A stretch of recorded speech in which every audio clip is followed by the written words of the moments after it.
আজকে বাজারে যাব এজন্য আম্মুর সঙ্গে আমি বেরিয়ে পড়লাম। অনেকক্ষণ দাঁড়িয়ে থাকার পরে একটা রিক্সা পেলাম, তো সেই রিক্সাতে চড়ে আমরা চলে যাচ্ছিলাম আমাদের বড় বাজারে। নওগাঁ শহরে একটাই বড় বাজার আছে, সেটা হচ্ছে গোস্তহাটের মোড়। আসসালামু আলাইকুম, সবাই কেমন আছেন? আশা করছি সবাই ভালো আছেন। প্রথমে একটা বড় সাইজের ব্রয়লার মুরগি আমরা দেখলাম, তারপরে মুরগিটা নিয়ে আমরা চলে আসলাম মুরগি পরিষ্কার করাতে। শহরের মানুষের কর্মব্যস্ততার কারণে মুরগি হাঁস কিনলে সেটাকে পরিষ্কার করানোর জন্য আমরা বাজারের ওপরে নির্ভরশীল থাকি। বাজারে যারা মুরগি পরিষ্কার করে খুবই সুন্দর করে মুরগি পরিষ্কার করে, আর তাদের পরিষ্কার করাটাও আমার খুব পছন্দ। আব্বু যেহেতু কিছুদিন পর পরে আমাদের গ্রামের বাড়িতে যাচ্ছে, তো আমাদেরকে সপ্তাহে এসে বাজার করে দেয়। আম্মুর পছন্দ রুই মাছ, এজন্য রুই মাছ নিতে চেয়েছিল, কিন্তু আমার ছোট ভাই আর আমার পছন্দ পাঙ্গাস মাছ।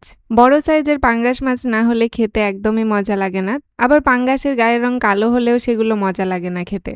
বাজারের মাছগুলো দেখতে দেখতে আমাদের একটা পাঙ্গাস মাছ পছন্দ হয়ে গেল। একদম পান পাতার মতো দেখতে মাছটা ছিল, তো এই মাছটা খেতেও অনেক সুস্বাদু হয়। 3.5 কেজি ওজনের এই মাছটা ছিল, এটাও নিয়ে নিলাম। আর এখানে দেখেন বোয়াল মাছ। নওগাঁ বাজারে মাছাল্লারা হলুদ রঙের লাইট দিয়ে রাখে, যেন মাছগুলো দেখতে আরো বেশি টাটকা এবং ফ্রেশ লাগে। মাছাল্লাদের কিন্তু খুব বুদ্ধি। আমাদের সব বাজার করা শেষ, আমি আম্মু আর আব্বু এখন আমরা বাসায় চলে যাব, এজন্য একটা রিক্সাতে উঠে পড়লাম। আজকেও গোস্তহাটের মোড়ে ভীষণ জ্যাম ছিল। তো ভিউয়ার্স দেখেন আজকে আমরা কি কি বাজার করলাম। মুরগি, পাঙ্গাস মাছ, তারপরে গুড়া মাছ আর মুরগির একটু চামড়ি গিলা এগুলো নিয়েছি। এর মধ্যে কলিজাও আছে অনেকগুলো।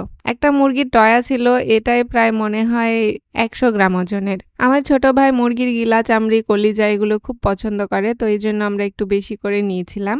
বাসায় আসার পর থেকে এত ব্যস্ততা ছিল, গুড়া মাছগুলো কাটা হলো, তারপরে মুরগির চামড়ি বাছলাম, দেন পুঁই শাক কাটলাম।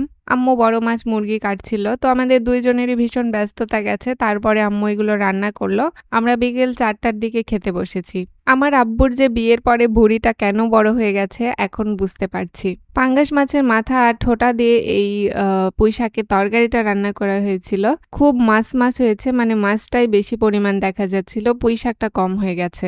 এটা এতটা দুর্দান্ত স্বাদ হয়েছিল, এজন্য আমি প্রথমেই নিয়েছিলাম পুঁই শাকের তরকারিটা। মাশাআল্লাহ, এত এত এত টেস্টি হয়েছিল।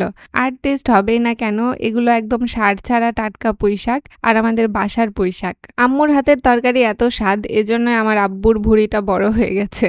না, এমনি আর কি করলাম, আমার আব্বুর ভুঁড়ি এমনিতেই বড়, আর আমার আব্বু অনেক মোটাসোটা একজন মানুষ।